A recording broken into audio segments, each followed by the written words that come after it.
Em nome do Pai, do Filho e do Espírito Santo. Amém. Uma boa noite a todos, meus queridos, gravando agora essa grande aula no domingo. Um vídeo um pouco diferente, talvez ele vai ficar maior que os habituais, mas esse vídeo é necessário, visto as problemáticas que estamos enfrentando no nosso tempo. Por isso decidi dar um carinho especial a esta carta encíclica de Sua Santidade São Paulo VI.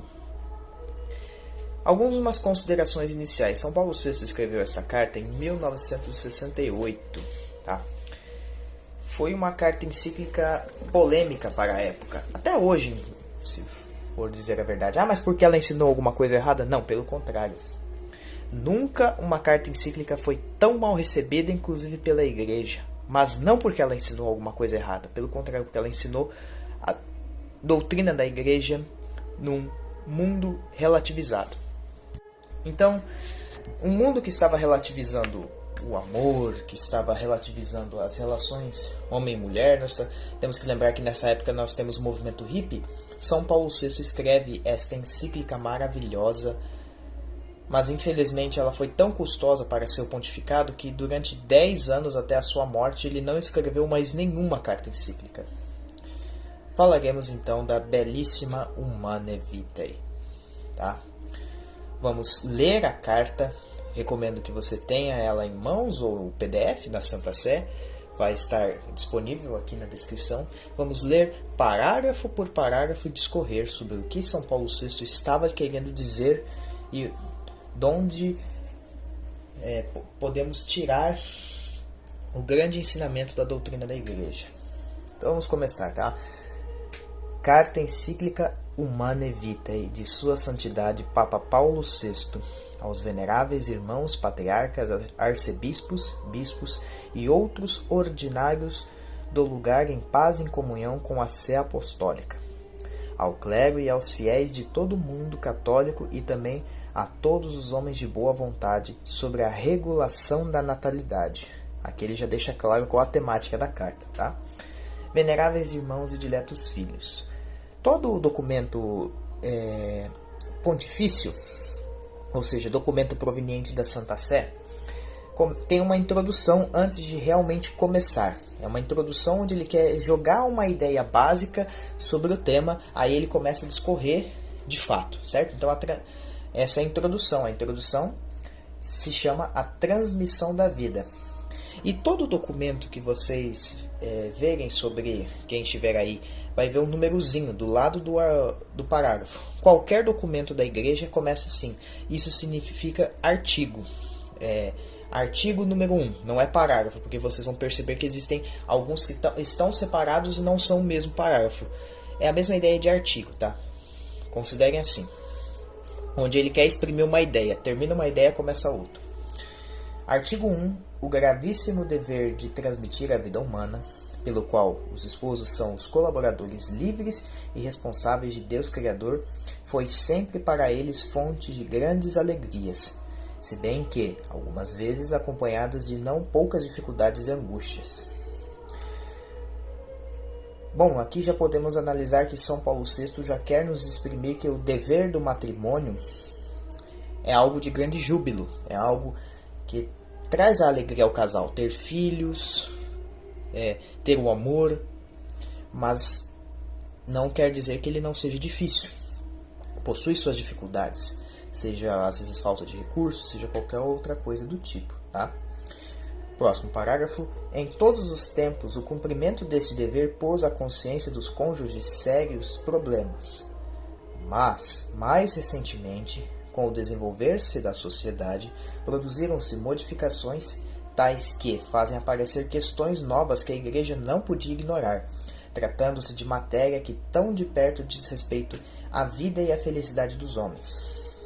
Então, beleza, aqui nesse parágrafo ele quer nos contar sobre a responsabilidade dos cônjuges e que neste nosso mundo surgiram outros problemas, outras coisas que às vezes se tornam preocupações da nossa vida e a felicidade. No caso, tratando mais para a relação matrimonial. Por exemplo, São Pio X não teve de lidar com anticoncepcionais. Na época dele, nem pensava em existir algo do gênero.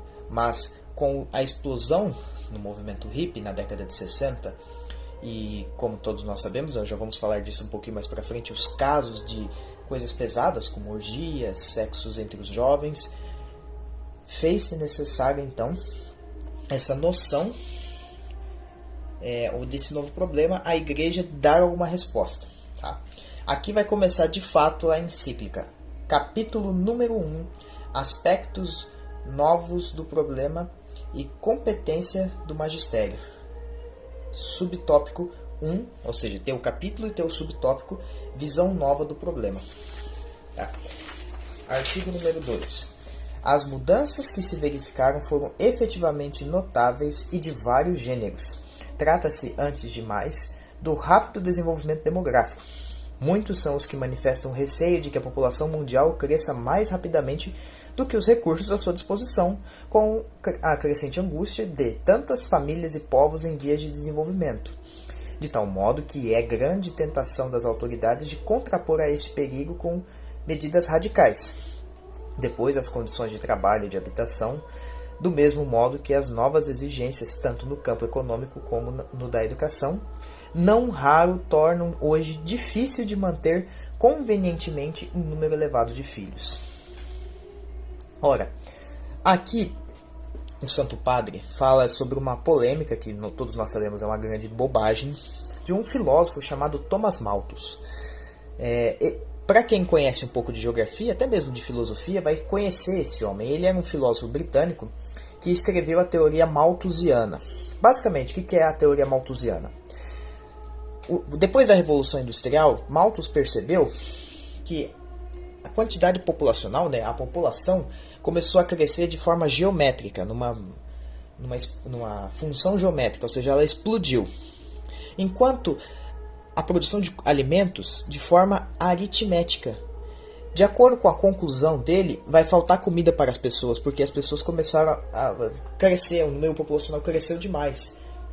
Na ideia de Malthus, nós deveríamos ter controle de natalidade ou expansão de terras a fim de resgatar comidas. Resgatar comida, para nós termos comida, né? Essa ideia essa bobagem que ele expressou foi a base econômica, por exemplo, do socialismo, do próprio nazismo. Os líderes que não tinham tanto conhecimento sobre como o mundo moderno funciona acreditavam nisso. Desconheciam que a humanidade também avança em tecnologia. Muito. E hoje nós temos capacidade, a quantidade proporcional, não distorçam a minha fala, de pessoas que passam fome é muito menor do que, por exemplo, no século XIX. Tá? No século XIX, 90% da humanidade estava passando fome. Hoje é 1/4. Então, olha o tanto que diminuiu. Só que também surgiu um outro problema. Isso na própria década de São Paulo VI. Lembrem-se das conferências, Conferência de Roma, entre outras, sobre a discussão climática. O neo-malthusiano. A teoria neo-malthusiana dizia que os países pobres ou em desenvolvimento eram os responsáveis pela poluição e deveriam eles regulamentar as suas taxas de natalidade através de métodos contraceptivos. Percebe o problema? E São Paulo VI vai exprimir, não. No mundo em que nós estamos aqui, depois das condições de trabalho e de habitação, do mesmo modo que as novas exigências, fazendo um pequeno reticências, não raro tornam hoje difícil manter convenientemente o número elevado de filhos. Então o que ele quer dizer? As necessidades do mundo moderno exigem mais filhos. Nós precisamos de mais mão de obra, nós precisamos de mais pessoas para estarem no mundo. Então é o contrário, nós precisaríamos de mais pessoas. Mas essas teorias falsas conduzem à mentalidade, inclusive muitas pessoas até hoje acreditam nisso. Né? Próximo parágrafo. Assiste-se também a uma mudança, tanto na maneira de considerar a pessoa da mulher e o seu lugar na sociedade, quanto no considerar o valor a atribuir ao amor conjugal no matrimônio, como ainda no apreço a dar ao significado dos atos conjugais em relação com esse amor. Olha, aqui o São Paulo VI fala do feminismo. Houve um boom do feminismo também na década de 60. E como nós vamos ver mais à frente, além de querer inverter os papéis dentro da sociedade, houve a objetificação da mulher. Foi aí que tudo começou. Essa história de querer a mulher ser objetificada como apenas algo de prazer sexual entre os homens, aqui, tá? Eu vamos falar mais disso mais pra frente, onde ele vai explicitar. Finalmente, deve-se, sobretudo, considerar que o homem fez progressos admiráveis no domínio e na organização racionais das forças da natureza, de tal maneira que tende a tornar extensivo esse domínio ao seu próprio ser global, ao corpo, à vida psiquiátrica, à vida social e até mesmo às leis que regulam a transmissão da vida. Olha, aqui ele está falando sobre os avanços tecnológicos, tá? A sua santidade deixa explícito que os avanços tecnológicos são bons, tá? Em vários aspectos. Ele fala que é o corpo, no caso a medicina, a vida psíquica, ou seja, os psicólogos, psiquiatras, a vida social, a sociedade, como melhora, a liberdade, e até mesmo leis que regulam a transmissão da vida. Então ele aqui deixa claro que a igreja não é contra os avanços, certo? Artigo 3. O novo estado de coisas faz surgir novos quesitos. Assim, dadas as condições da vida odierna e dado o significado que têm as relações conjugais para a harmonia entre os esposos e para a sua fidelidade mútua, não estaria indicada uma revisão das normas éticas vigentes até agora, sobretudo, e se tem em consideração que elas não podem ser observadas sem sacrifícios, por vezes heróicos. Nesse parágrafo do artigo 3, ele faz um questionamento. Olha, se nós estamos num tempo novo, as questões éticas não poderiam ser modificadas? Nós estamos num tempo novo, certo? É basicamente isso que ele faz. Sobre a família, e também ele vai deixar claro depois que é um sacrifício ter uma família. Ele fala, não teria necessidade de nós revermos as nossas questões morais tão antigas e ultrapassadas? É isso que ele quer dizer. Aí nós temos um próximo parágrafo, mais ainda, estendendo o chamado princípio da totalidade a este campo, não se poderia admitir que a intenção de uma fecundidade menos exuberante, mas mais racionalizada, transforma a intervenção materialmente esterilizante num sensato e legítimo controle dos nascimentos? Por outras palavras, não se poderia admitir que a fecundidade procriadora pertence apenas ao conjunto da vida conjugal, mais do que cada um a seus atos? Pergunta-se também se, dado o sentido de responsabilidade mais desenvolvido do homem moderno, não chegou para ele o momento de confiar a sua razão e a sua vontade? Confiar a sua razão e a sua vontade, mais do que a ritmos biológicos do seu organismo, a tarefa de transmitir a vida? Então aqui São Paulo VI ele é brilhante. Ele também joga mais duas perguntas. Primeiro, só um esclarecimento para quem não sabe. O princípio da totalidade foi proposto pelo Papa Pio XII, onde ele consegue fazer o perfeito equilíbrio entre a religião, a razão e a sociedade, tá? É um equilíbrio, é uma comunhão perfeita. E ele usa disso sobre argumentos de pessoas que querem ir contra a doutrina da igreja. A pergunta aqui, ó, não seria sensato a intervenção materialmente esterilizante, no sensato legítimo e controle dos nascimentos? Ele fala então, não seria sensato utilizar desse método para controlar essa explosão populacional? E depois ele joga mais uma, porque, outras palavras, não se poderia admitir que a fecundidade procriadora pertence apenas ao conjunto da vida conjugal, mais do que a cada um dos seus atos? Então ele vai dizer, procriar não é tão importante, nós podemos utilizar. Pode ainda mantermos o coito, mas utilizando métodos anticonceptivos para assim nós mantermos a população estável, certo? É essas as indagações que ele joga nesse artigo, certo? Aí ele vai falar, pergunta-se também se, dado o sentido de responsabilidade mais desenvolvido do homem moderno, não chegou para ele o momento de confiar a sua razão? Então aqui ele fala o seguinte, basicamente ele vai discorrer sobre isso no resto da encíclica. O ser humano, mesmo tão racional, com tanto conhecimento, ainda não foi sensato a ponto de perceber que essa ideia de controlar a natalidade é tão animalesco? Pois então vamos para o subtópico 2, a competência do magistério. Tais problemas exigiam do magistério da Igreja uma reflexão nova e aprofundada sobre os princípios da doutrina moral do matrimônio, doutrina fundada sobre a lei natural, iluminada e enriquecida pela revelação divina. Perceba, a doutrina do matrimônio é uma lei natural. Tá? É uma lei natural que foi nos dada pelo próprio Deus. Não é um achismo do Papa. Não é um achismo da Igreja. Né? Próximo parágrafo. Nenhum fiel quererá negar que compete ao magistério da Igreja interpretar também a lei moral natural.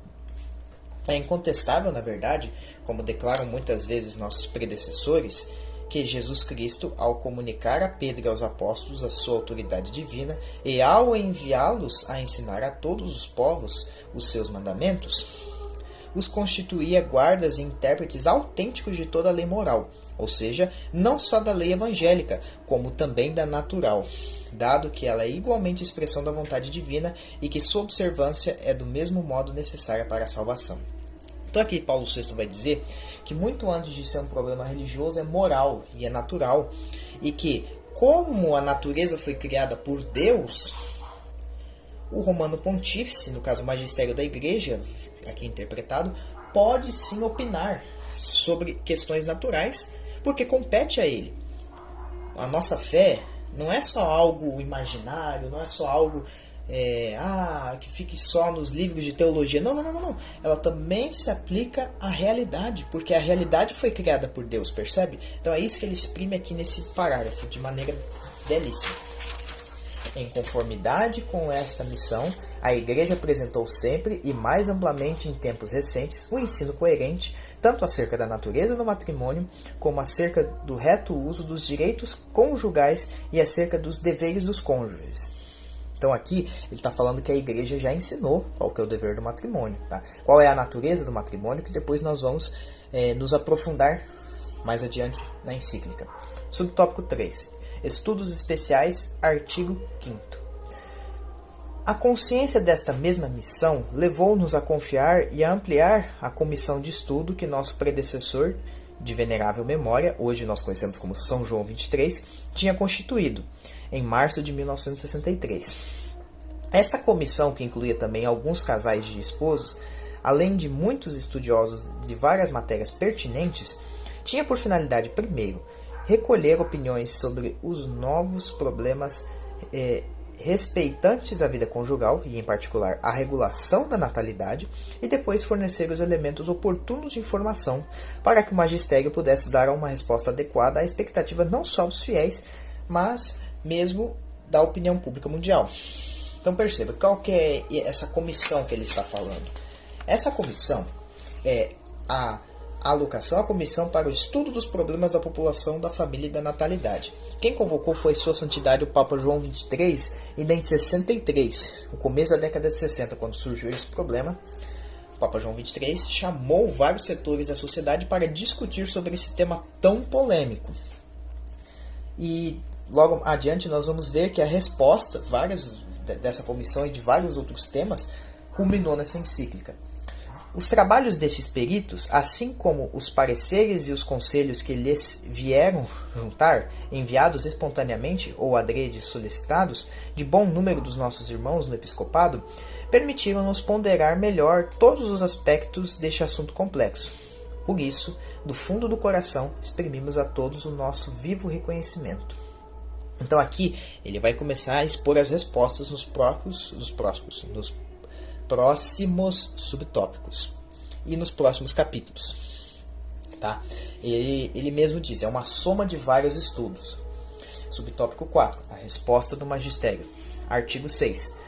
As conclusões a que tinha chegado a comissão não podiam, contudo, ser consideradas por nós como definitivas, nem dispensar-nos de um exame pessoal do grave problema, até mesmo porque, no seio da própria comissão, não se tinha chegado a um pleno acordo de juízos acerca das normas morais que se deviam propor, e, sobretudo, porque tinham aflorado alguns critérios de soluções que afastavam da doutrina moral sobre o matrimônio, proposta com firmeza constante pelo magistério da Igreja. Por isso, depois de termos examinado atentamente a documentação que foi preparada, depois de aturada reflexão e de insistentes orações, é nossa intenção agora, em virtude do mandato que nos foi confiado por Cristo, dar a nossa resposta a estes graves problemas. Então aqui, nesse artigo 6, ele fala que nós tivemos respostas a esse problema, soluções ruins, às vezes propostas pela comissão. E eles chegaram a perceber pela comissão a gravidade da situação. Então agora a igreja vai dar a resposta aos problemas. Capítulo 2. Princípios doutrinários, subtópico 1. Uma visão global do homem. Artigo 7. O problema da natalidade, como de resto qualquer outro problema que diga respeito à vida humana, deve ser considerado numa perspectiva que transcenda as vistas parciais, sejam elas de ordem biológica, psicológica, demográfica ou sociológica. À luz da visão integral do homem e de sua vocação, não só natural e terrena, mas também sobrenatural e eterna. E, porque na tentativa de justificar os métodos artificiais de limitação dos nascimentos, houve muito quem fizesse apelo para essas exigências, tanto no amor conjugal como de uma paternidade responsável. Convém precisar bem a verdadeira concepção dessas duas grandes realidades da vida matrimonial, atendendo-nos principalmente a tudo aquilo que, a este propósito, foi recentemente exposto de forma altamente autorizada pelo Concílio Ecumênico Vaticano II na Constituição Pastoral Gaudium et Spes. Aqui ele vai dizer que muitos se usam da desculpa de querer apelar para a ordem biológica, psicológica e demográfica, ou sociológica, que ele mesmo exprime, mas isso é algo muito mais complexo, envolve algo sobrenatural, eterno, moral. E também usam também de desculpa, ele coloca até entre aspas aqui, paternidade responsável. Percebe? Porque nós não vamos ter cuidado adequado para com os filhos. É isso. Tá?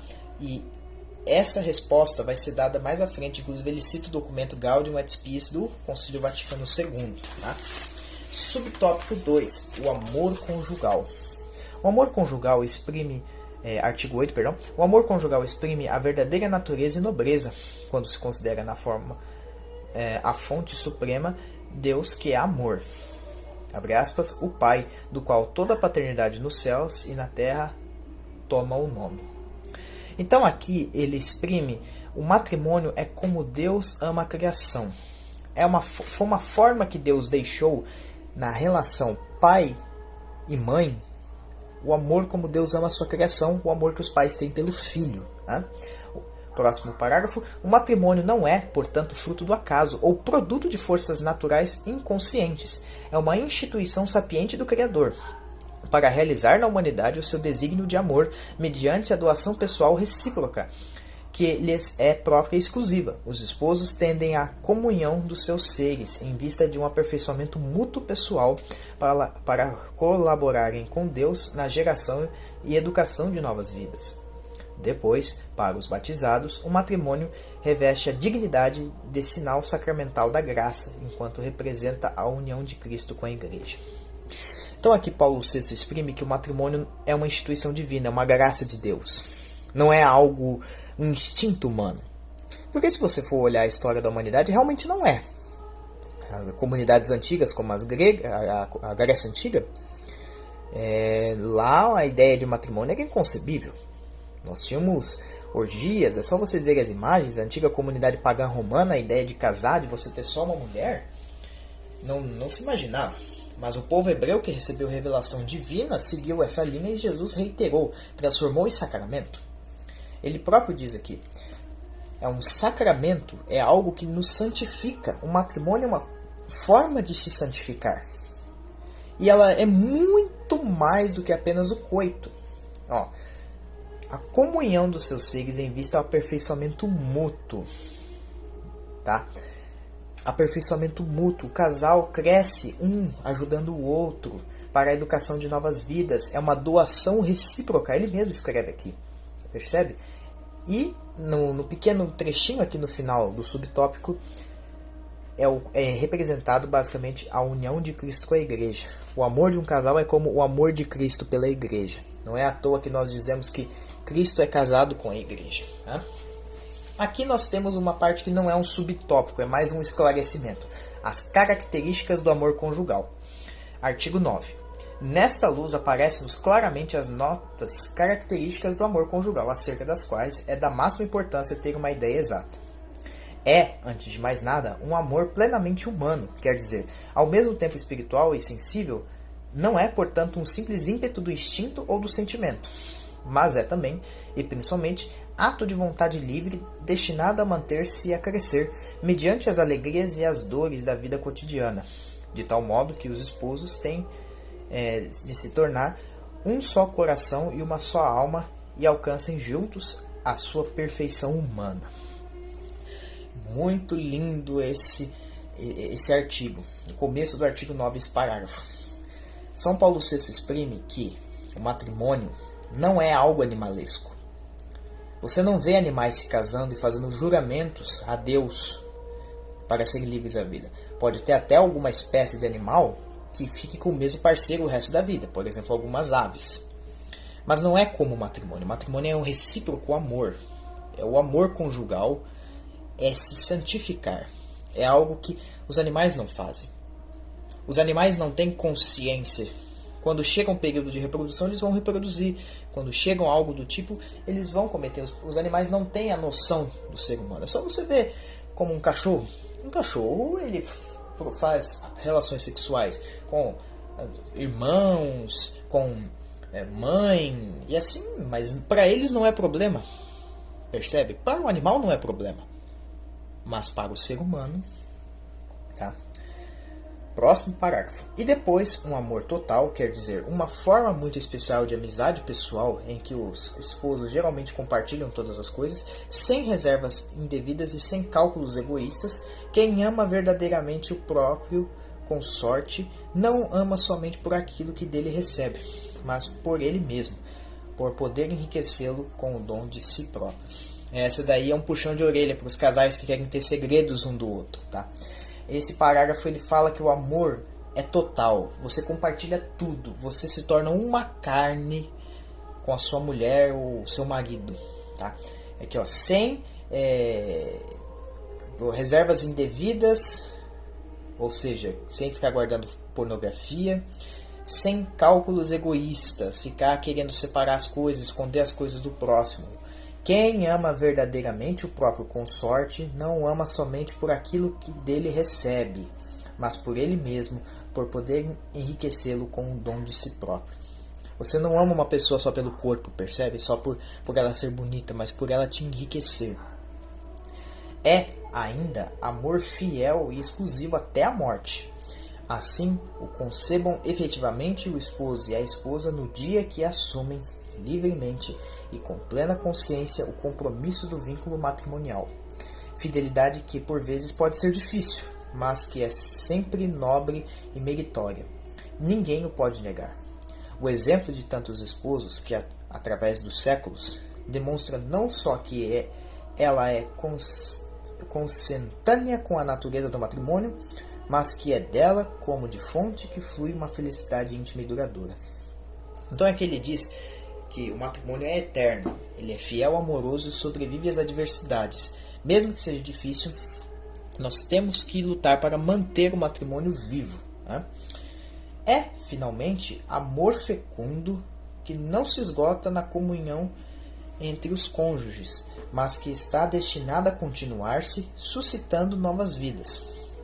O matrimônio e o amor conjugal estão por si mesmos ordenados para a procriação e educação dos filhos. Sem dúvida, os filhos são o dom mais excelente do matrimônio e contribuem grandemente para o bem dos pais. Aqui ele exprime que o amor não está somente no coito. Ele está na vida, como ele exprimiu em alguns parágrafos anteriores, é uma grande amizade, é mais que uma amizade. Mas os filhos são uma consequência. São o dom mais excelente do matrimônio. É aquilo mais maravilhoso que o matrimônio pode gerar. A união do homem com a mulher gera vida na comunhão mais plena. Quando eles se tornam uma só carne, eles criam vida. Artigo 10. Sendo assim, o amor conjugal requer nos esposos uma consciência da sua missão de paternidade responsável, sobre a qual hoje tanto se insiste, e justificadamente, e que deve também ser compreendida com exatidão. De fato, ela deve ser considerada sob diversos aspectos legítimos e ligados entre si. Ele mesmo fala que ficam querendo usar de paternidade responsável, mas ele falou, mas isso já é um dever, não sei por que ficam batendo tanto nessa tecla. De fato, ela deve ser considerada sob diversos aspectos legítimos e ligados entre si. A paternidade responsável já é um dever, percebe?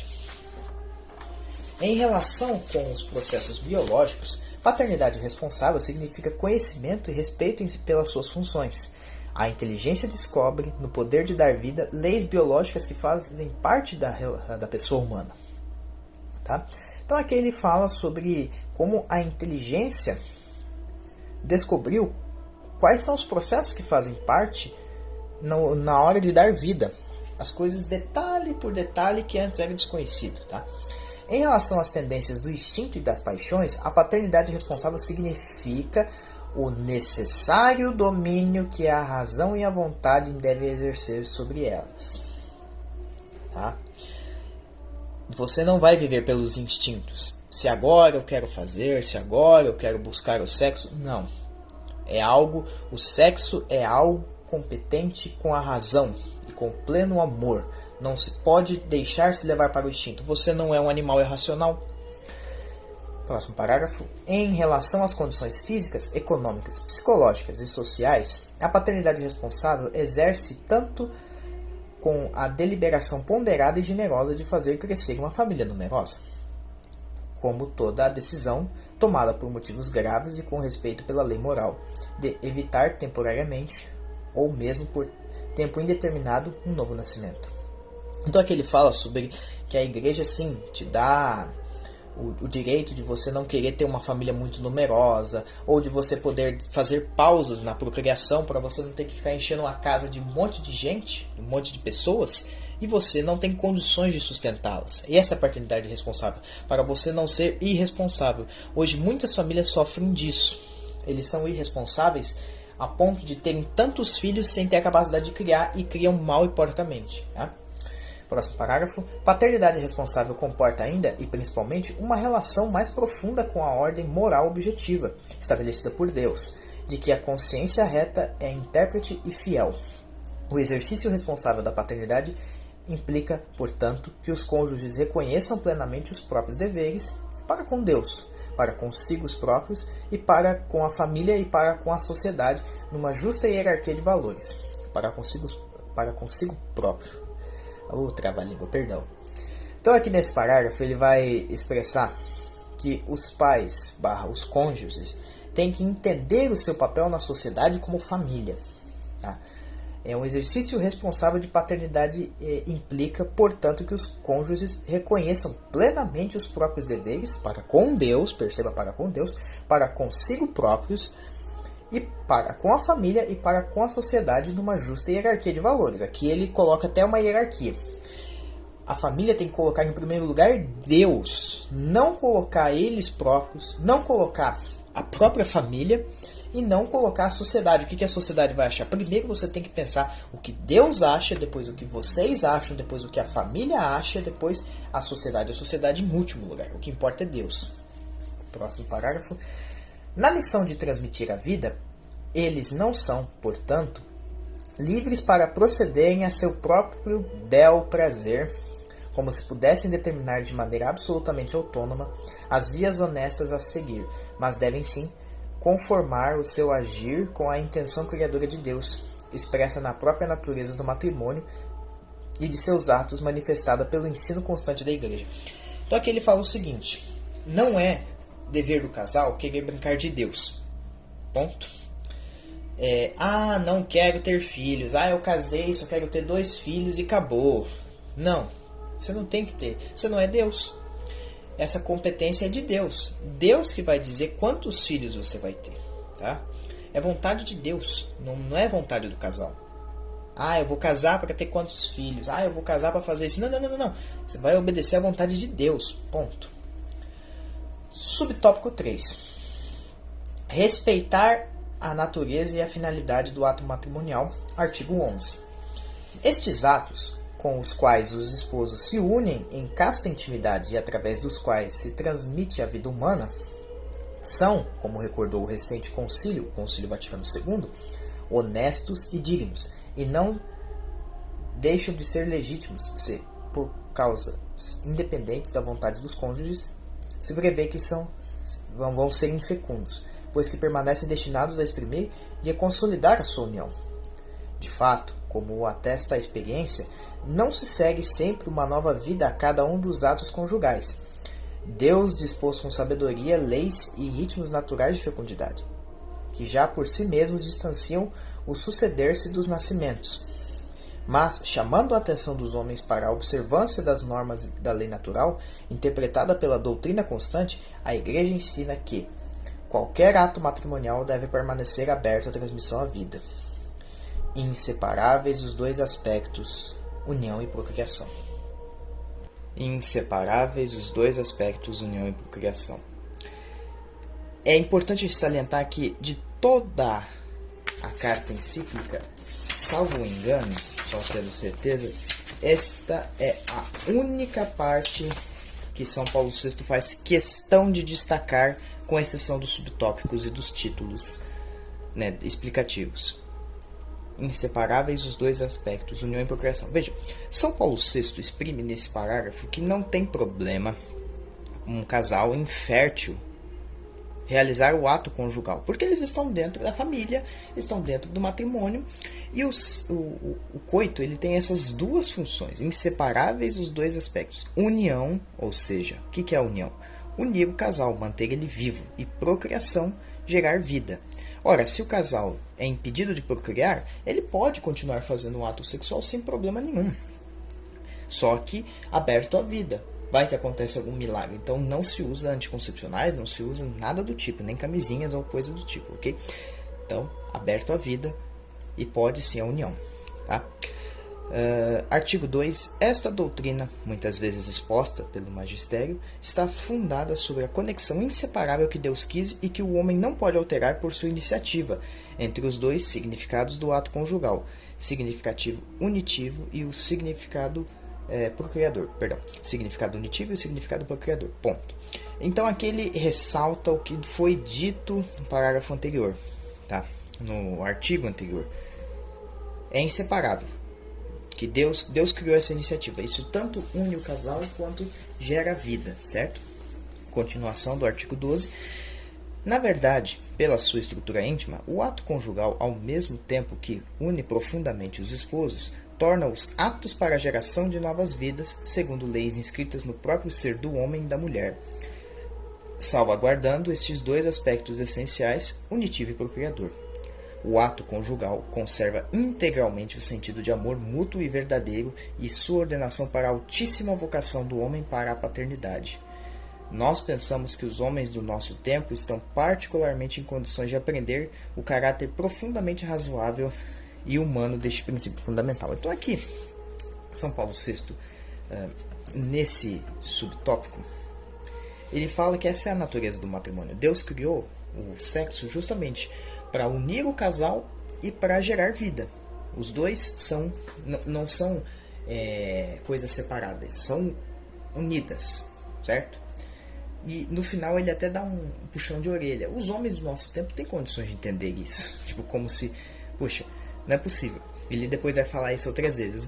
Um homem tão inteligente que é o homem do nosso tempo, para vocês terem uma noção, 1 ano depois dessa encíclica foi a Apolo 11 para a Lua, não vai conseguir entender uma coisa tão básica. É mais ou menos isso, tá? Vamos lá. Subtópico 4. Fidelidade ao desígnio divino. Artigo 13. Em boa verdade, justamente se faz notar que o ato conjugal imposto ao próprio cônjuge, sem a consideração pelas suas condições e pelos seus desejos legítimos, não é um verdadeiro ato de amor, e nega, por isso mesmo, uma exigência da reta ordem moral nas relações entre os esposos, assim que, refletir bem, deverá reconhecer de modo igual que um ato de amor recíproco que prejudica a disponibilidade para transmitir a vida que Deus, Criador de todas as coisas, nele inseriu segundo leis particulares, está em contradição com o desígnio constitutivo do casamento e com a vontade do autor da vida humana. Usar deste dom divino, destruindo seu significado e sua finalidade, ainda que só parcialmente, é estar em contradição com a natureza do homem, bem como a da mulher e da sua relação mais íntima, e por conseguinte é estar em contradição com o plano de Deus e com sua vontade. Pelo contrário, usufruir do dom do amor conjugal, respeitando as leis do processo generativo, significa reconhecer-se não árbitros das fontes da vida humana, mas tão somente administradores dos desígnios estabelecidos pelo Criador. De fato, assim como o homem não tem um domínio ilimitado sobre o próprio corpo em geral, também não o tem, com particular razão, sobre as faculdades geradoras enquanto tais, por motivo da sua ordenação intrínseca a suscitar a vida, da qual Deus é princípio. As tais, por motivo da a vida humana é sagrada, recordava São João 23, na época só João 23, tá? Desde o seu alvorecer compromete diretamente a ação criadora de Deus. Percebem? Aqui esse artigo, ele inclusive eu até destaquei um ponto importante, tá? Ao prolongar, só viver de prazer, de paixão, não cumpre o preceito do matrimônio. O matrimônio é você se formar uma só carne com o seu esposo, com a sua esposa. Mas aqui, lembra que eu disse brincar de Deus? Aqui é mais intrínseco ainda. Os casais que querem fugir da responsabilidade do matrimônio, percebe? Que querem fugir do dom da vida humana. Esse parágrafo nós podemos também fazer um paralelo com o aborto, porque ele mesmo diz aqui, ó: usar deste dom divino, destruindo o seu significado e sua finalidade, ainda que só parcialmente, que é o foco mais ou menos da encíclica, né, os anticoncepcionais, é estar em contradição com a natureza do homem, bem como a da mulher e de sua relação mais íntima. Aqui também nós podemos levar em consideração o aborto, que é o aborto é um dos pecados mais terríveis que se pode ter. É literalmente assassinar uma vida inocente que nem viu a luz do dia. Olha que triste. E no final, na fala de João 23, basicamente nós podemos também puxar um paralelo que São Paulo VI quis escrever, que é: os casais não leem as letras miúdas. Quando se faz os votos de casamento no altar, eles não prestam atenção nos deveres, tá? Então, nós vamos agora para o subtópico 5. Artigo 14, tá? Subtópico 5, vias ilícitas para a regulação dos nascimentos. Percebe? Ilícitas. Artigo 14. Em conformidade com estes pontos essenciais da visão humana e cristã do matrimônio, devemos, uma vez mais, declarar que é absolutamente de excluir como via legítima para a regulação dos nascimentos a interrupção direta do processo generativo já iniciado e, sobretudo, o aborto, querido diretamente procurado por razões terapêuticas. É de excluir, de igual modo, como o magistério da Igreja repetidamente declarou, a esterilização direta, quer perpétua, quer temporária, tanto do homem quanto da mulher. Então aqui nesse artigo 14, ainda já vamos continuar, ele é bem grande. Nós temos dois subtópicos nesse começo. O primeiro ele fala diretamente do aborto. Caso você não saiba, o aborto não é só um pecado gravíssimo, como é uma das poucas coisas que geram excomunhão automática.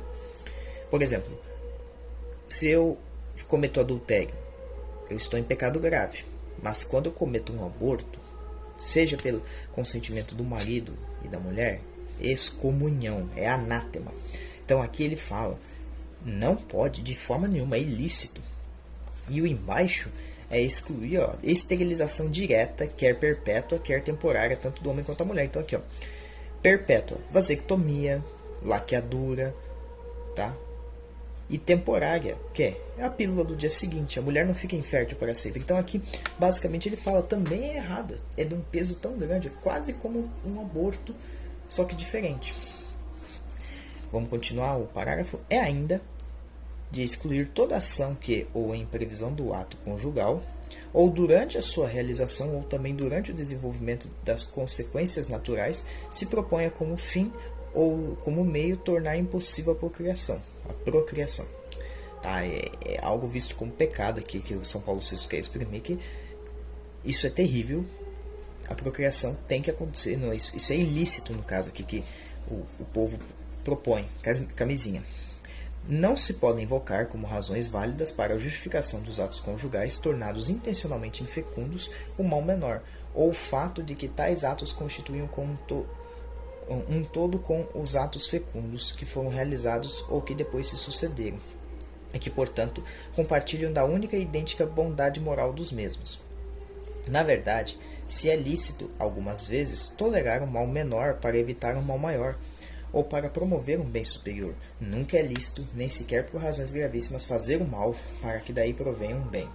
Isto é, ter como objeto um ato positivo da vontade aquilo que é intrinsecamente desordenado e, portanto, indigno da pessoa humana, mesmo se for praticado com intenção de salvaguardar ou promover bens individuais, familiares ou sociais.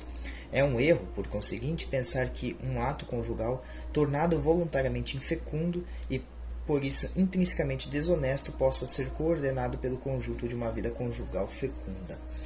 Então, aqui nesse parágrafo, São Paulo VI vai nos falar sobre as pessoas que abortam, que fazem a pílula do dia seguinte.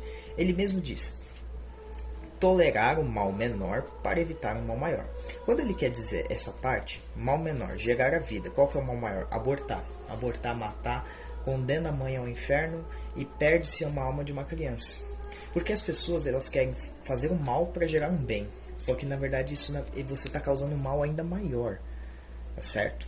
Não é lícito isso. Então não é lícito querer abortar quando alguém engravida, quando a menina engravida na adolescência, até mesmo em casos de estupro, porque a vida é inocente. Quanto mais ainda usar camisinha, as coisas do tipo, tem que se resguardar o sexo no matrimônio. Tá? Subtópico 6. Liceidade dos meios terapêuticos. Artigo 15.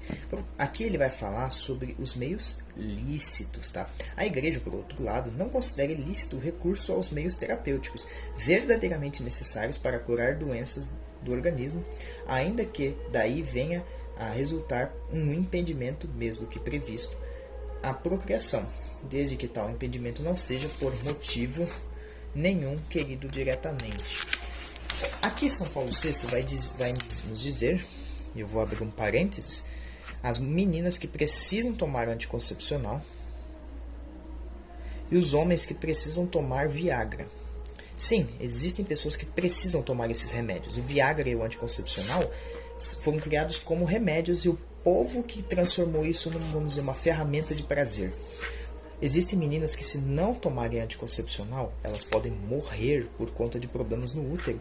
E homens que precisam do Viagra para estimular a próstata a produzir hormônios. Se isso não acontecer, ele pode até sofrer de depressão, porque a próstata que comanda os hormônios que mantém o corpo vivo. Então é algo pesado, isso é remédio, isso não é para ser usado como hormônios, esteroides. São remédios para quem precisa de tratamento hormonal, não para simples estética. Tá? Subtópico 7. Liceidade dos recursos aos períodos infecundos.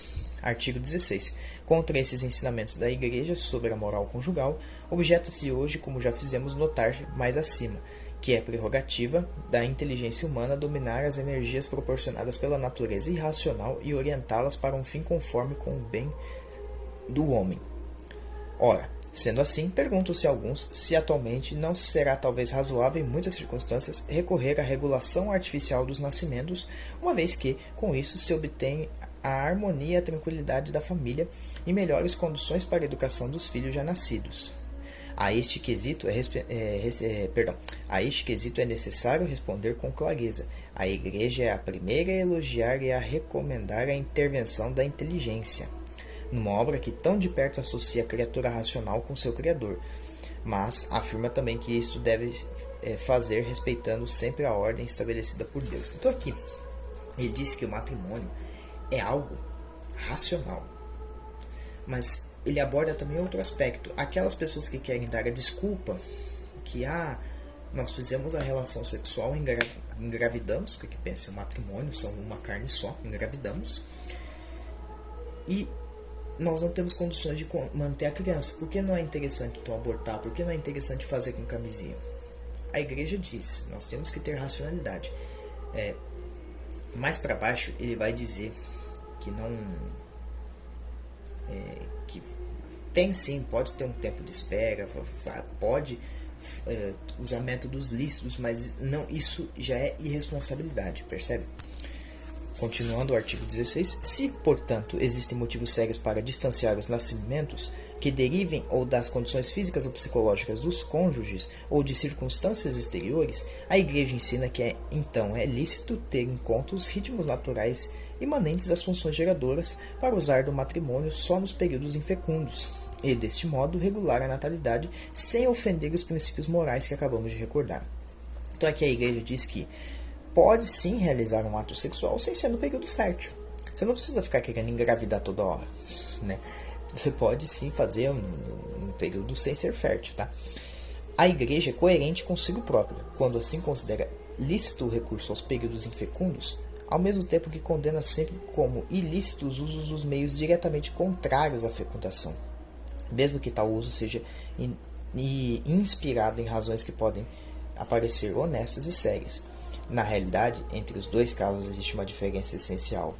No primeiro, os cônjuges usufruem legitimamente de uma disposição natural, enquanto no segundo, eles impedem o desenvolvimento dos processos naturais. É verdade que em ambos os casos os cônjuges estão de acordo na vontade positiva de evitar a prole, por razões plausíveis, procurando ter a segurança de que ela não virá. Mas é verdade também que, somente no primeiro caso, eles sabem renunciar ao uso do matrimônio nos períodos fecundos, quando, por motivos justos, a procriação não é desejável dele usando depois nos períodos agenésicos, como manifestação de afeto e como salvaguarda da fidelidade mútua. Então aqui, São Paulo VI vai nos dizer que existem dois métodos. O método natural, que é aceito pela igreja, onde você estuda a mulher, veja de que ela não está em período fértil, e você pode ter a relação para manter a salvaguarda do casal, para manter o casal unido. Você não precisa toda hora ficar engravidando. Agora, você é aberto à vida, se acontecer, aconteceu. No outro caso, você está impedindo de maneira artificial alguma coisa. Tá entendendo? Você impede, você está barrando. Ou é camisinha, ou é... Então, você impede, às vezes, a vontade de Deus. Se é a vontade de Deus para você ter filho, esse é o grande problema que São Paulo VI quer exprimir aqui, né? A última frase do artigo: procedendo assim, eles dão prova de amor verdadeiro e integralmente honesto. Então, o casal que vai de forma natural está sendo honesto. O outro não, ele está sendo desonesto, certo? Subtópico 8. Graves consequências dos métodos de regulação artificial da natalidade. Artigo 17. Os homens retos poderão convencer-se ainda mais da fundamentação da doutrina da Igreja neste campo. Se quiserem refletir nas consequências dos métodos da regulação artificial da natalidade, considerem, antes de mais, o caminho amplo e fácil que tais métodos abriram à infidelidade conjugal e à degradação da moralidade. Não é preciso ter muita experiência para conhecer a fraqueza humana e para compreender que os homens, os jovens especialmente, tão vulneráveis neste ponto, precisam de um estímulo para serem fiéis à lei moral e não se lhes deve proporcionar qualquer meio fácil para que eles eludirem a sua observância. E ainda de recear que o homem, habituando-se ao uso das práticas anticoncepcionais, acabe por perder o respeito pela mulher e se preocupar mais com o equilíbrio físico e psicológico dela. Chegue a considerá-la como um simples instrumento de prazer egoísta e não mais como sua companheira, respeitada e amada. Nossa, e esse artigo aqui eu também dei um destaque especial, que é uma coisa que está acontecendo nos nossos tempos. Por conta das consequências dos anticoncepcionais, os jovens perderam a noção do que é moral. Principalmente os homens, que são mais capazes de acontecer isso. As mulheres se tornaram apenas um simples instrumento de prazer. É uma masturbação, só que com uma mulher. Você não tem mais a consequência, você não tem mais a moralidade e o amor do matrimônio. É só mais um sexo. Ele mesmo diz aqui, é um desejo, é um instrumento de prazer egoísta que os anticoncepcionais transformaram a mulher. Agora, se o homem não quer ter filho, ele só quer usar a mulher quase como uma prostituta, ele pega, coloca uma camisinha, força ela a tomar 2 pílulas de anticoncepcional, pílula do dia seguinte, faz o que ele acha que tem que fazer e libera a mulher. Às vezes não tem nem responsabilidade, a famosa ficada. Isso é um problema. Tá? Continuando, o artigo 17, ele é bem forte. Pense-se ainda seriamente na arma perigosa que se viria a pôr nas mãos de autoridades públicas pouco preocupadas com exigências morais. Quem poderia reprovar a um governo o fato de ele aplicar à solução dos problemas da coletividade aquilo que viesse a ser reconhecido como lícito aos cônjuges para a solução de um problema familiar? Quem impediria os governos de favorecerem, até mesmo de imporem às suas populações, se o julgassem necessário, um método de contracepção que eles reputassem mais eficaz? Deste modo, os homens querem evitar dificuldades individuais, familiares ou sociais, que se verificam na observância da lei divina, acabariam por deixar à mercê da intervenção das autoridades públicas o setor mais pessoal e mais reservado à intimidade conjugal. Aqui é o seguinte, o homem ele cria essa autoridade egoísta sobre a mulher. Um governo formado por homens, lógico, tem mulheres também, começa a julgar moral. Distribuir camisinha de graça para os jovens, percebe? Distribuir para as mulheres. Isso é errado, isso é completamente abominável. O governo não tem autoridade, isso é algo íntimo. Ele mesmo coloca aqui, intimidade conjugal. O governo não tem essa autoridade. Mesmo que ele julgue para controlar os casos de sexo explícito, pois invista na moralidade, mas não para todos cometerem pecado. Isso é um grande problema. Tá? Continuando o artigo 17, portanto, se não quer expor ao arbítrio dos homens a missão de gerar a vida, devem-se reconhecer necessariamente limites intransponíveis no domínio do homem sobre o próprio corpo e as suas funções, limites que nenhum homem, seja ele simples cidadão privado ou investido de autoridade, é lícito ultrapassar. Esses mesmos limites não podem ser determinados senão pelo respeito devido à integridade do organismo humano e suas funções naturais, segundo os princípios acima recordados e segundo a reta inteligência do princípio da totalidade ilustrado pelo nosso predecessor, venerável Pio XII. O homem precisa saber o seu lugar. É esse parágrafo que quer nos dizer. O homem precisa saber a sua posição, seja ele como uma pessoa simples ou uma pessoa que tem autoridade. Não pode ultrapassar esses limites. Tá? Subtópico 9. A Igreja, garantia dos autênticos valores humanos. Artigo 18.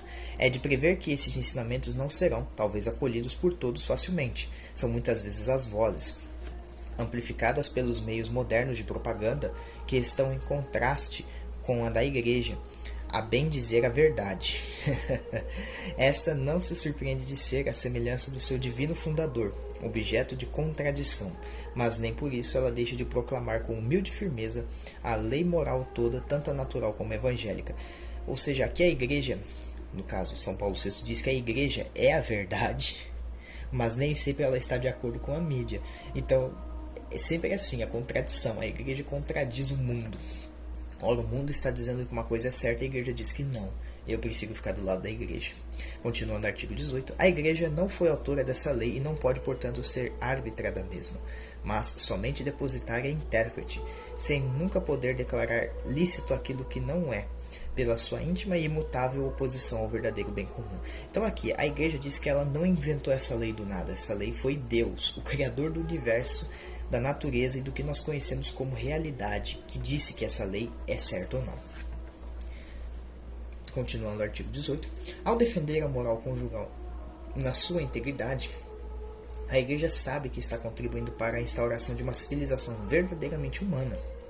Ela compromete o homem para que este não abdique da própria responsabilidade para submeter-se aos meios da técnica, mas ela defende com isso a dignidade dos cônjuges, fiel aos ensinamentos e ao exemplo do Salvador.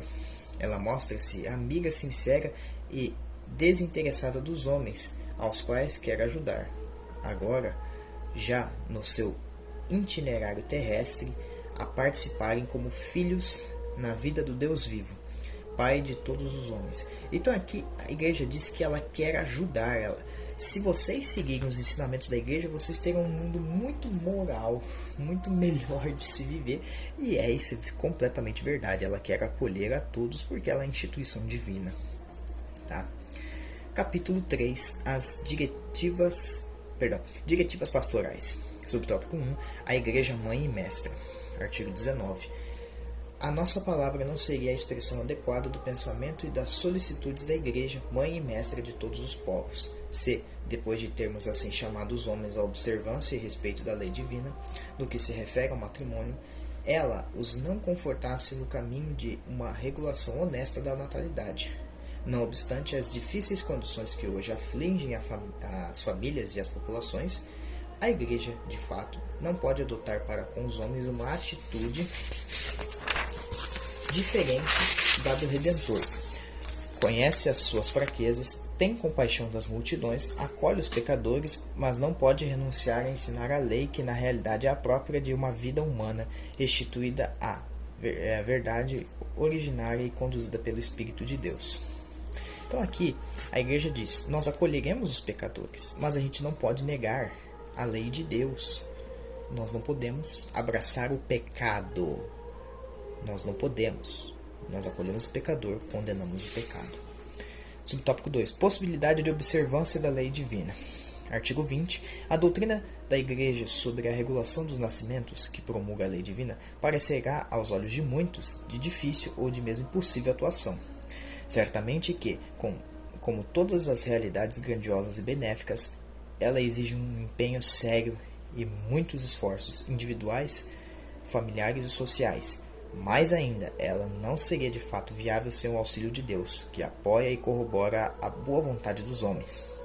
Mas para quem refletir bem, não poderá deixar de aparecer como evidente que tais esforços são nobilitantes para o homem e benéficos para a comunidade humana. Então aqui, nesse artigo, São Paulo VI quer dizer que vai ser difícil. Não só parece como é difícil. Era mais fácil você dar camisinha para todo mundo, mas isso é errado.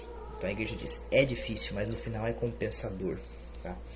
São mais benéficos para a humanidade no longo prazo. Subtópico 3, domínio de si mesmo. Artigo 21. Uma prática honesta da regulação da natalidade exige, acima de tudo, que os esposos adquiram sólidas convicções acerca dos valores da vida e da família, e que tendam a alcançar um perfeito domínio de si mesmos.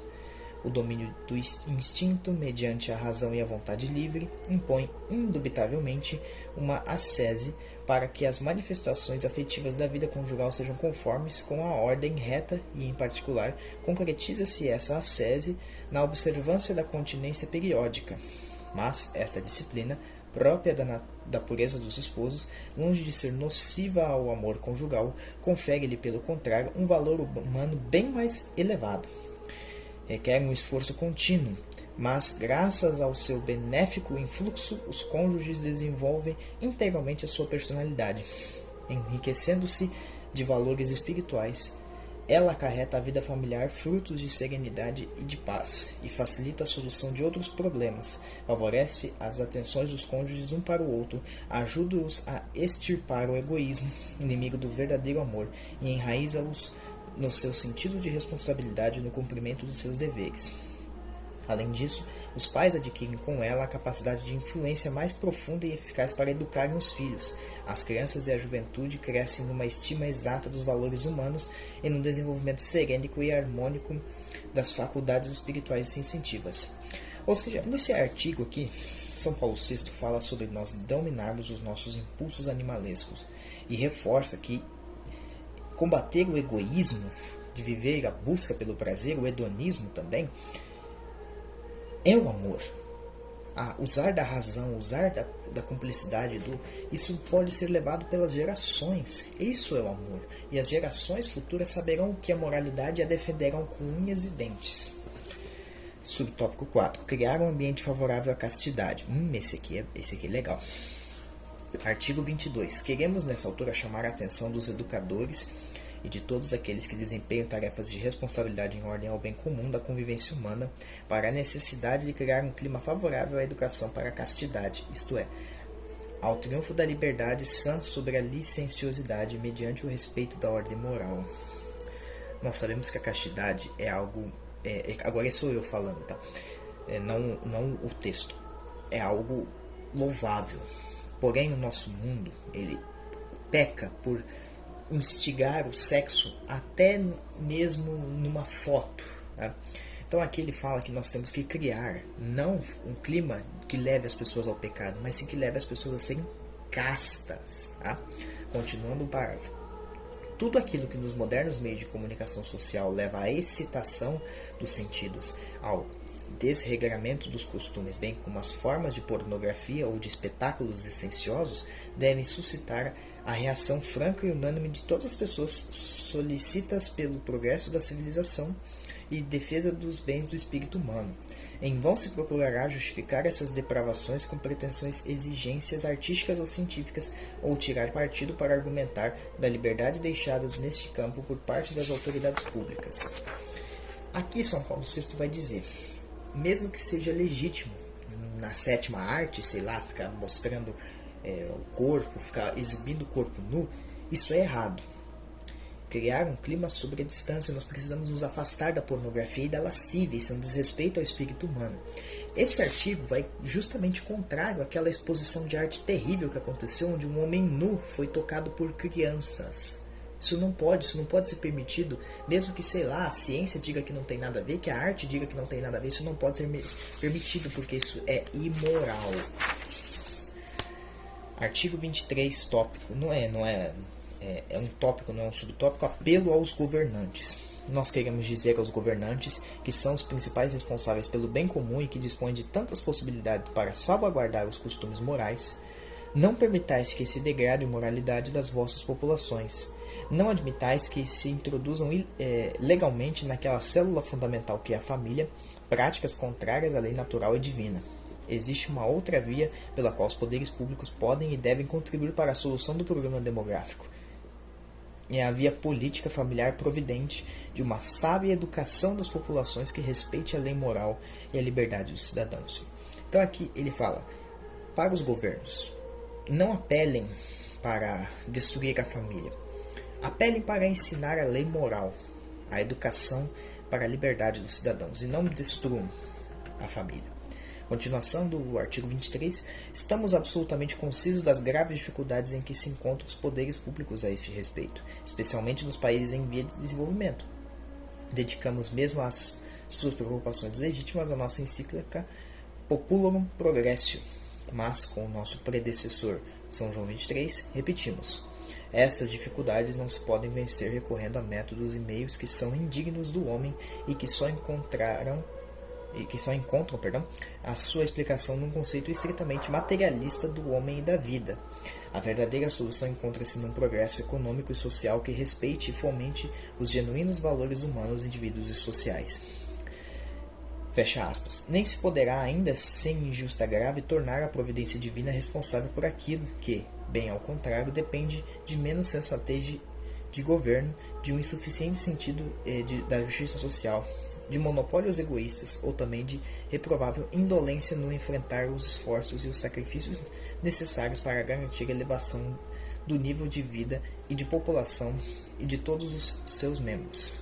Que todos os poderes responsáveis, como alguns louvavelmente já vêm fazendo, reavivem os seus esforços, que não se deixe de amplo auxílio mútuo entre os membros da grande família humana e o campo ilimitado a este que se abre assim à atividade das grandes organizações internacionais. Então aqui, nesse artigo, no final, nessa parte final, São Paulo VI diz que isso é difícil, mas é o certo a se fazer, tá?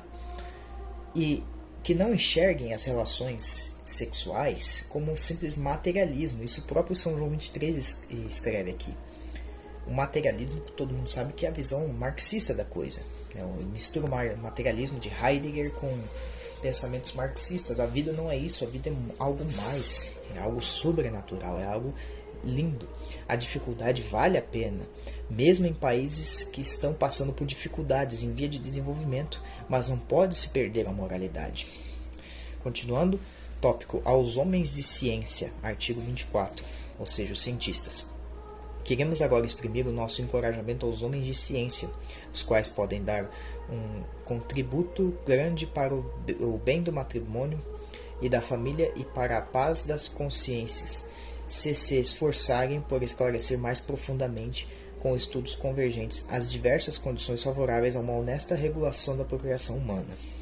É para desejar muito particularmente que, segundo os votos já expressos pelo nosso predecessor venerável Pio XII, a ciência médica consiga fornecer uma base suficiente segura para a regulação dos nascimentos, fundada na observância dos ritmos naturais. Assim, os homens de ciência e, de modo especial, os cientistas católicos contribuirão para demonstrar que, como a Igreja ensina, não pode haver contradição verdadeira entre as leis divinas que regem a transmissão da vida e as que favorecem o amor conjugal autêntico. Então aqui diz que a ciência ela tem que caminhar junto com a fé. É errado o cientista pensar que a ciência e a fé caminham separadas e que a ciência pode tirar conclusões, como por exemplo a camisinha vai ser uma solução, o anticoncepcional é uma solução. A igreja diz, isto é errado. Nós devemos seguir a lei de Deus e a ciência pode caminhar junto disso, percebe? Aos esposos cristãos ou aos casais, artigo 25. E agora a nossa palavra dirige-se mais diretamente aos nossos filhos, particularmente àqueles que Deus chamou para servi-lo no matrimônio. A Igreja, ao mesmo tempo que ensina as exigências imprescritíveis da lei divina, anuncia a salvação e abre com os sacramentos os caminhos da graça, a qual faz do homem uma nova criatura, capaz de corresponder no amor e na verdadeira liberdade aos desígnios do seu Criador e Salvador e de se achar suave o jugo de Cristo. Ou seja, aqui é basicamente respeitem o sacramento do matrimônio. Ponto. Continuando o artigo. Os esposos cristãos, portanto, dóceis à sua voz, lembrem-se de que a sua vocação cristã, iniciada com o batismo, se especificou ulteriormente e se reforçou com o sacramento do matrimônio. Por eles, os cônjuges são fortalecidos e como que consagrados para o cumprimento fiel dos próprios deveres e para a atuação da própria vocação, para a perfeição e para o testemunho cristão próprio deles, que tem de dar frente ao mundo. Foi a eles que o Senhor confiou a missão de tornar visível aos homens a santidade e a suavidade da lei que une o amor mútuo dos esposos com a sua cooperação com o amor de Deus, autor da vida humana. Então aqui ele fala assim, esposos, conheçam o sacramento do matrimônio e o respeitem. Ele basicamente diz isso. Continuação do artigo. Não pretendemos, evidentemente, esconder as dificuldades, por vezes graves, inerentes à vida dos cônjuges cristãos. Para eles, como para todos de resto, abre aspas, é estreita a porta e apertado o caminho que conduz à vida, fecha aspas. Mas a esperança desta vida precisamente deve iluminar o seu caminho, enquanto eles corajosamente se esforçam por viver com sabedoria, justiça e piedade nos tempos presentes, no caso, no tempo presente, sabendo que a figura deste mundo passa. Então assim, mesmo difícil, lute, a esperança é o céu, esse mundo passa. Os esposos, pois, envidem os esforços necessários apoiados na fé e na esperança que não desilude, porque o amor de Deus foi derramado nos nossos corações, pelo Espírito que nos foi dado. Implorem com oração perseverante o auxílio divino. Abeiem-se, sobretudo, pela Santíssima Eucaristia, da fonte da graça e da caridade. E se porventura o pecado vier a vencê-los, não desanimem, mas recorram com perseverança humilde à misericórdia divina, que é outorgada no sacramento da penitência. Assim, poderão realizar a plenitude da vida conjugal descrita pelo apóstolo. Maridos, amai as vossas mulheres, tal como Cristo amou a igreja. Os maridos devem amar as suas mulheres como os próprios corpos. Aquele que ama a sua mulher ama a si mesmo, porque ninguém aborreceu jamais a própria carne, mas nutre-a e cuida dela, como também Cristo o faz com a sua igreja. Este mistério é grande, mas eu digo isto quanto a Cristo e à igreja. Mas por aquilo que vos diz respeito, cada um de vós ame a sua mulher como a si mesmo. A mulher, por sua vez, reverencie o seu marido. Ame o matrimônio. Agora eu falando, né? Ame o matrimônio como Jesus amou a igreja. Saiba os seus papéis no matrimônio e ele será feliz, será uma coisa maravilhosa. Outro tópico, apostolado nos lares. Artigo 26. Entre os frutos que maturam mediante um esforço generoso de fidelidade à lei divina, um dos mais preciosos é que os cônjuges mesmos, não raro, experimentam o desejo de comunicar outros a sua experiência. Deste modo, resulta que vem inserir-se no vasto quadro da vocação dos leigos uma forma nova e importantíssima de apostolado, do semelhante, por parte do seu semelhante. São os próprios esposos que assim se tornam apóstolos e guias de outros esposos. Esta é, sem dúvida, entre tantas outras formas de apostolado, uma daquelas que hoje em dia se apresenta como sendo uma das mais oportunas. Isso em 1968, tá? São Paulo VI falou que os esposos são testemunhas da fé. Para quem não pegou, isso é o que nós conhecemos como Encontro de Casais com Cristo, o ECC. É uma espécie de apostolado que só acontece com os casais e que é maravilhoso, tá? Outro tópico, aos médicos e ao pessoal sanitário. Artigo 27. Temos em altíssima estima os médicos e os demais membros do pessoal sanitário, aos quais estão a caráter acima de todos os outros interesses humanos, as exigências superiores da sua vocação cristã. Perseverem, pois, no propósito de promoverem em todas as circunstâncias as soluções inspiradas na fé e na reta razão, e esforcem-se por suscitar a convicção e o respeito no seu ambiente. Considerem depois, ainda, como dever profissional próprio, o de adquirirem toda a ciência necessária neste campo delicado para poderem dar aos esposos que, porventura, os venham consultar, aqueles conselhos e aquelas sãs diretrizes que estes com todo direito esperam deles. Então aqui ele diz, muito antes de serem agentes sanitários, ou seja, agentes da saúde, antes de serem médicos, sejam cristãos, sejam temperantes e tenham empatia e amor no coração. Aos sacerdotes, artigo 28. Diletos filhos sacerdotes, que por vocação sois os conselheiros e guias espirituais das pessoas e das famílias, dirigindo-nos agora a vós com confiança, a vossa primeira tarefa, especialmente para os que ensinam a teologia moral, é expor, sem ambiguidades, os ensinamentos da Igreja acerca do matrimônio. Sede, pois, os primeiros a dar exemplo no exercício do vosso ministério de leal acatamento, interno e externo, do magistério da Igreja. Tal atitude obsequiosa, bem o sabeis, é obrigatória não só em virtude das razões aduzidas, mas, sobretudo, por motivo da luz do Espírito Santo, da qual são particularmente dotados os pastores da Igreja, para ilustrarem a verdade. Sabeis também que é da máxima importância para a paz das consciências e para a unidade do povo cristão, que, tanto no campo da moral como no do dogma, todos se atentem ao magistério da Igreja e falem a mesma linguagem. Por isso, com toda a nossa alma, vos repetimos o grande apelo do apóstolo São Paulo. Rogo-vos, irmãos, pelo nome de nosso Senhor Jesus Cristo, que digais todos o mesmo, que entre vós não haja divisões, mas que estejais todos unidos no mesmo espírito e no mesmo parecer. Aqui São Paulo VI vai dizer o seguinte: sacerdotes, ensinem a doutrina, pelo amor de Deus, ensinem a doutrina imutável do magistério. Artigo 29. Não minimizar em nada a doutrina salutar de Cristo, é forma de caridade eminente para com as almas, mas isso deve sempre acompanhado também de paciência e de bondade, de que o mesmo Senhor deu exemplo ao tratar os homens, tendo vindo para salvar e não para julgar. Ele foi intransigente com o mal, mas misericordioso para com os homens. Então, cuidado, defendam a doutrina, mas tenham caridade, tenham temperança e empatia. É aquela famosa frase atribuída ao Santo Agostinho, que não se sabe se foi ele mesmo, mas é basicamente, no essencial, unidade, aqui no caso, doutrina da Igreja. No não essencial, diversidade. E em tudo, caridade.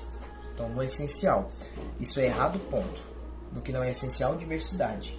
E em tudo, caridade. Não precisa ser rígido, né? Continuando, no meio das dificuldades que os cônjuges encontrem sempre na palavra e no coração do sacerdote o eco fiel da voz e do amor do Redentor. Falai, pois, com confiança, diletos filhos, bem convencidos de que o Espírito de Deus, ao mesmo tempo que assiste o magistério no propor a doutrina, Ilumina também internamente os corações dos fiéis, convidando-os a prestar-lhe o seu assentimento. Ensinai aos esposos o necessário caminho da oração. Preparai-os para recorrerem com frequência e com fé aos sacramentos da Eucaristia e da penitência, sem se deixarem jamais desencorajar pela sua fraqueza. Agora sou eu falando, ensinem o que Cristo diz. Sejam sacerdotes, sejam pessoas ativas, sejam amigos. Exortem, basicamente, os fiéis, fazerem a confissão, a Eucaristia, para assim buscarem o céu. E mesmo que eles fraquejem, mesmo que eles pequem, sejam fortes. Falem, não, meus filhos, vamos à luta. O céu é ali, nós precisamos alcançar, percebe? Próximo tópico. Aos bispos. Artigo 30. Queridos e veneráveis irmãos no episcopado, com quem compartilhamos mais de perto a solicitude pelo bem espiritual do povo de Deus, para vós vai o nosso pensamento reverente e afetuoso ao terminarmos esta encíclica. A todos queremos dirigir um convite insistente. À frente dos vossos sacerdotes, vossos colaboradores e dos vossos fiéis, trabalhai com afinco e sem tréguas na salvaguarda e na santificação do matrimônio, para que ele seja sempre e cada vez mais vivido em toda a sua plenitude humana e cristã. Considerai esta missão como uma das vossas responsabilidades mais urgentes na hora atual. Ela envolve, como sabeis, uma ação pastoral coordenada em todos os campos da atividade humana, econômica, cultural e social. Só uma melhoria simultânea nesses diversos setores poderá tornar não só tolerável, mas mais fácil e serena a vida dos pais e dos filhos no seio das famílias, mais fraterna e pacífica a convivência na sociedade humana, na fidelidade aos desígnios de Deus e do mundo. Ele fala assim para os bispos: sejam líderes, sejam um exemplo, sejam os líderes que exortem o povo e sejam verdadeiros pastores e conduzam a todos pelo bom caminho, percebe? E por último tópico, apelo final, tá? Artigo 31 e final artigo, tá? Veneráveis irmãos, diletíssimos filhos e avós todos homens de boa vontade, é grandiosa a obra a qual vos chamamos, obra de educação, de progresso e de amor. Assente sobre o fundamento dos ensinamentos da Igreja, dos quais o sucessor de Pedro, com os seus irmãos no episcopado, é depositário e intérprete. Obra grandiosa, na verdade, para o mundo e para a Igreja, temos disso a convicção íntima, visto que o homem não poderá encontrar a verdadeira felicidade a qual aspira com todo o seu ser, senão no respeito pelas leis inscritas por Deus na sua natureza e que ele deve observar com inteligência e com amor. Sobre esta obra, nós invocamos, assim como sobre todos vós e de todo modo especial sobre os esposos, a abundância das graças do Deus de santidade e misericórdia, em penhor das quais vos damos a nossa bênção apostólica. Então aqui ele diz, basicamente é o nosso apelo a todos sobre o ensino santo do matrimônio, do papel do matrimônio, e ele exorta a todo o povo de Deus, seja o mais alto clero até o leigo mais leigo, vamos dizer assim, né? Tá? E aí ele ainda dá uma bênção apostólica. Olha que maravilha. Então quem lê isso aqui recebeu uma bênção apostólica do Santo Padre.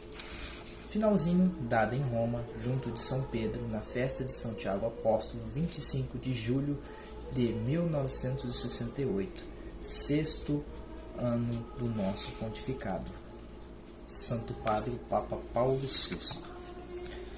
Que encíclica maravilhosa. Essa encíclica aqui, ela é um tapa na cara do mundo. Ela é uma encíclica que, na minha opinião, deveria ser obrigatória para todos os casais. E como eu mesmo disse no começo, nunca uma encíclica foi tão mal recebida por um mundo tão mundano, vamos dizer assim, como naquela época.